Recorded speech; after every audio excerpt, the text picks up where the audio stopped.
Meet Laura. Laura's 22 years old. She's a rising senior and an exercise science major.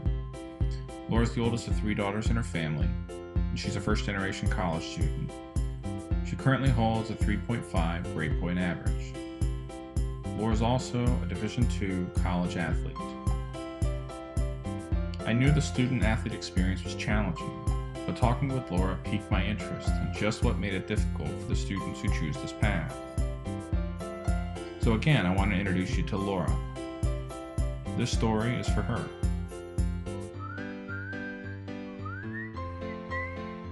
So let's talk quickly about some of the primary differences between the Division of Athletics and the NCAA. So there's three divisions: Division I, Division II, and Division III. Division I schools tend to have the largest athletic budgets, and they offer full athletic scholarships.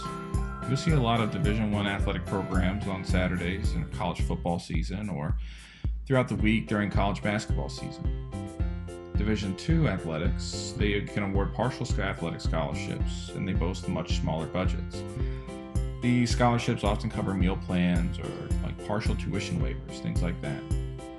Division III is the largest of all the NCAA divisions. There's more than 440 schools represented in Division III, and approximately 180,000 student athletes. And there are no athletic scholarships for Division III athletes. So imagine being a full-time student in your first semester at a university, and think about all the adjustments that you had to make when you got there. Think about how you had to learn the scheduling, or how to do homework, or how to study. Now add 40 hours of additional commitments each week. That's what we ask our student athletes to do. And all the while you're being told that you're a student first, but the time you are expected to commit to your sport really spreads you thin in your role as a student.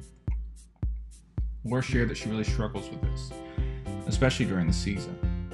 Laura's not alone. Approximately 1/3 of student athletes reported the struggle to find energy to find other tasks. Laura's a black woman, which represents a minority on her campus. Laura's approximately 6% of the African American students at her institution. She also is one of the approximately 55% of African American students who make up her school's basketball program. This is not a unique ratio at Laura's school. African American students represent more than 50% of basketball players at the 6 major athletic conferences, while representing less than 3% of the student body. Laura spoke about her experience early on when she realized that her new environment was not as inclusive as it was advertised to be. Laura and her black teammates struggle with their living learning environment and adjusting to a place where they feel like outsiders. This is a problem that's bigger in sports and leads to students feeling a dampened sense of belonging. So Laura plans to graduate at the end of this year. That'll put Laura in half of the student athletes that persist to graduation within 4 to 6 years. That's right, I said half. That's surprising considering the levels of student support athletes get both academically and personally. Laura shared that she really struggled to make money while she was in college. Juggling a full class load and a full-time commitment to her sport, there wasn't really a chance to earn money to help cover things like bills or food. Many Division II athletes struggle with this, considering scholarship money is often limited, and athletic programs are only allowed to award partial scholarships to student athletes. This lack of financial assistance was cited in a 2013 study by Weiss and Robinson as a primary reason Division II and Division III athletes either leave a team or the institution.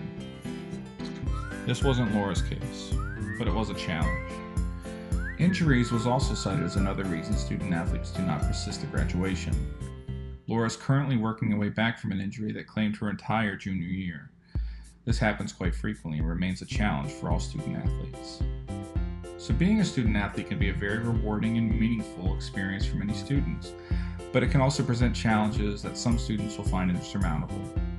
I'm going to now pass the microphone to Matt, who will speak at more length on how we can face these challenges head on and provide better support for athletes at Division II institutions. Thank you.